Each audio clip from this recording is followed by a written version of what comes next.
Yo mga idol, kamusta? Sports Talk PH nga pala.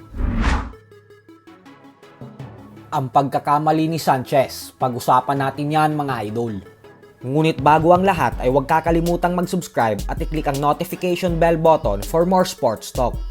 So ang isa nga po sa pinakamalaking pagkakamaling ginawa ng former Mexican World Title Challenger Saul Sanchez na nagbigay dahilan kung bakit siya natalo via first round technical knockout sa kamay ng ating pambato na si former WBO Bantamweight World Champion General Casimero ay dahil matapos mag-overweight ng ating pambato sa official and final weigh-in ay mas nag-focus ang kampo ni Sanchez na pigain ng gusto ang angas ng Pinas sa mismong araw ng laban.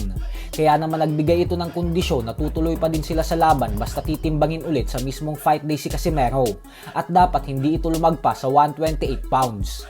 Kumbinsido kasi ang kampo ni Sanchez na sa paraan na ito ay mawawala ang lahat ng lakas ni Casimero. Pero ang pagkakamali nga po nila dito ay dahil masyado silang nag-focus na pigain si Casimero at hinayaan na lang nilang gumamit ito ng manipis na gloves. Pwede naman kasi sana silang mag-demand ng makapal na gloves ang gamitin ni Casimero upang mabawasan ang lakas ng suntok nito. Pero dahil nga po manipis na gloves pa din ang pinagamit nila kay Casimero, kaya naman wala pang 10 segundo sa umpisa ng first round ay naramdaman na agad ni Sanchez ang bagsik ng kamao ni Cuadro Alas. Dahilan kung bakit agad itong bumagsak hanggang sa tuluyan itong natalo via first round knockout. Sa kabilang banda naman mga idol ay maghahain nga po ng protesta ang kampo ng former WBA Light Heavyweight World Champion Dimitri Bivol nang dahil sa naging panalo ng current undisputed Light Heavyweight World Champion Arthur Beterbiev.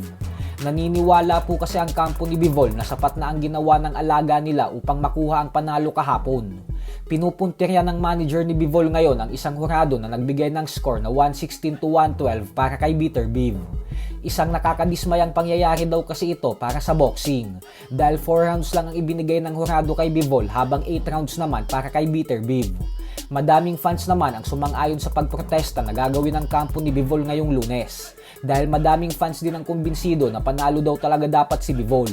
Bukod dyan ay maging ang knockout artist na si Ryan Garcia ay sinabi sa kanyang social media account na isang matinding pandaraya daw ang ginawa ng boxing dahil ninakaw daw ng mga hurado ang panalo kay Bivol.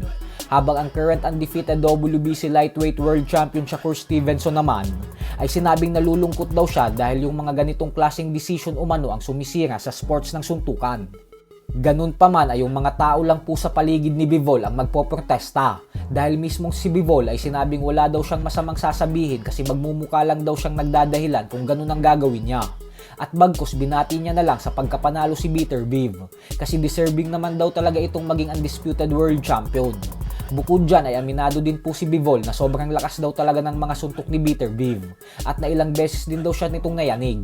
Hindi umano katulad kay Canelo Alvarez na hindi man lang daw siya nasaktan sa mga suntok nito noong magtuos sila mahigit 2 taon na ang nakakalipas. So hanggang dito na lang po muna tayo mga idol.